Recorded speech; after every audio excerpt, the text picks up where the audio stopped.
Salam guys, tey dama ñëw indi leen VAT. Bon, pour comprendre VAT, bon bi am na fonctionnalité yoo xamante ne c'est différent, automatique.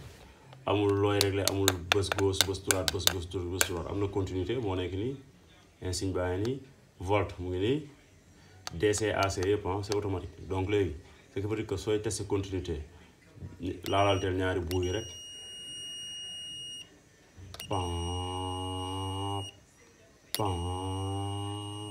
Ok, VAT. léegi bu ñuy tester pour ñu xool 230. Vous voyez, actuellement ñu ngi ci 230 volts.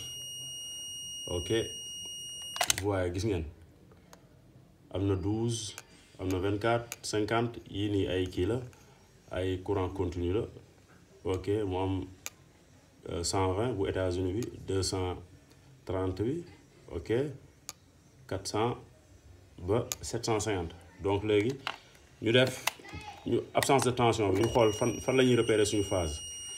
Ok, rocc nañ amul dara kon borne bi du borne phase.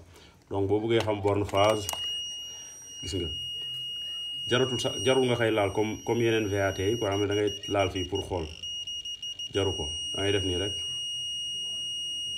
Ok, même chose vice versa, même boo ko laalee woon fii tamit gis nga tant que benn borne bi mu ngi ci phase bi rek, benn aparté bi rek gis nga da ngay détecter phase. Donc aajowul ngay teg sa loxo comme yeneen VAT yi. boo bëggee tester continuité nga laal. Bii c'est qui électricien yi ñooy am lu nekk.